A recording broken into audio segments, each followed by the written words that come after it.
સમાચાર જાણીએ તે પહેલા તમે ચેનલમાં નવા હોય તો ચેનલને જરૂરથી સબસ્ક્રાઇબ કરીને વિડીયો લાઈક કરી દેજો। આજના સૌથી મોટા સમાચાર અમદાવાદ રથયાત્રાના ડ્રોન નજારો ખરેખર અદ્ભુત, જુઓ વિડીયો। ભગવાન જગન્નાથજીની 147મી રથયાત્રા નીકળી ત્યારે ભગવાન ગઈકાલે લોકોને સામેથી દર્શન આપવા માટે નીકળ્યા હતા। ગજરાજ આગળ અને રથમાં ભગવાન પાછળ પાછળ આવી રહ્યા હતા। રથયાત્રામાં મોસાળ સરસપુરમાં પહોંચી જ્યાં તેમનું મામેરું પણ કરવામાં આવી રહ્યું છે। આ બધાની વચ્ચે સરસપુરથી રથયાત્રાનો અદ્ભુત નજારો ડ્રોન કેમેરામાં કેદ થઈ ગયો છે। ત્યારે 3D મેપિંગ અને AI ટેકનોલોજીનો પણ ઉપયોગ કરવામાં આવ્યો છે। ત્યારબાદના બીજા મોટા સમાચાર, અષાઢી બીજના દિવસે ભગવાન જગન્નાથજી ખુદ સામે ચાલીને તેમના ભક્તોને દર્શન આપવા માટે અને નગર ચર્ચા માટે નીકળે છે। ભગવાન વર્ષમાં એકવાર તેમના ભક્તોને દર્શન આપવા માટે આવે છે ત્યારે ભાવિ ભક્તો ભગવાનના આવકારમાં અનેરો ખનગનાટ જોવા મળે છે। જગતના નાથ જ્યારે નગર ચર્ચાએ આવતા હોય ત્યારે તેમના ભક્તોમાં આનંદનો કોઈ સમાતો નથી અને એક અનેરો ઉત્સાહનો ભક્તોના ચહેરા પર જોવા મળે છે। લોકો મોટી સંખ્યામાં ભગવાનના દર્શન કરવા માટે પહોંચે છે ત્યારે ગૃહપ્રધાન હર્ષ સંઘવી પણ ભગવાન જગન્નાથજીના દર્શન કર્યા। ત્યારબાદના ખૂબ જ મહત્વપૂર્ણ સમાચાર, વડોદરામાં રોબો રથ બન્યું આકર્ષણનું કેન્દ્ર, જુઓ વિડીયો। ગઈકાલે ભગવાન જગન્નાથજીની રથયાત્રા નીકળી હતી।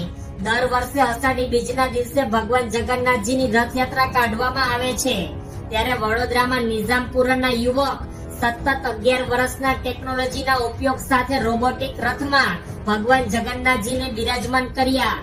સતત 11 વર્ષથી વડોદરામાં આ યુવક રોબો રથ તૈયાર કરી રહ્યો છે। નિઝામપુરામાં ટેકનોલોજીના ઉપયોગથી રોબો રથ પર ભગવાન જગન્નાથજીની શાહી સવારી નીકળી હતી। ત્યારબાદના ખૂબ જ અગત્યપૂર્ણ સમાચાર, ડાંગ જિલ્લામાં વરસાદ બાદ બાહુબલી ફિલ્મ જેવા દ્રશ્યો સર્જાયા। ડાંગ જિલ્લામાં વરસાદ બાદ નયનરમ્ય દ્રશ્યો સામે આવ્યા છે જેમાં મોટી સંખ્યામાં પ્રવાસીઓ નયનરમ્ય દ્રશ્યો જોવા માટે ઉમટી પડ્યા છે તેમજ વરસાદથી આહલાદક વાતાવરણનું નિર્માણ થઈ ચૂક્યું છે તથા પ્રકૃતિ પ્રેમી વાતાવરણની મોજ માણવા માટે ઉમટી પડ્યા છે।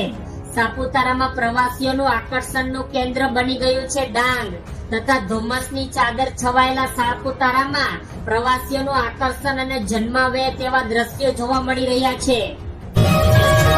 ત્યારબાદના ખૂબ જ મહત્વપૂર્ણ સમાચાર, ભગવાન જગન્નાથજીના પ્રસાદ લેવા માટે લોકોમાં પડાપડી, જુઓ વિડીયો।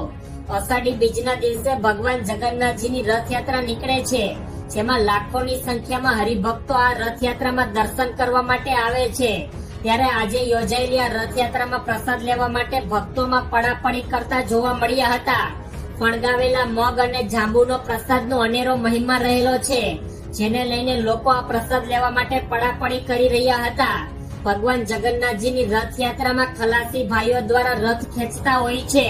આ ખલાસી ભાઈઓ ખૂબ જ ઉત્સાહથી રથ ખેંચે છે।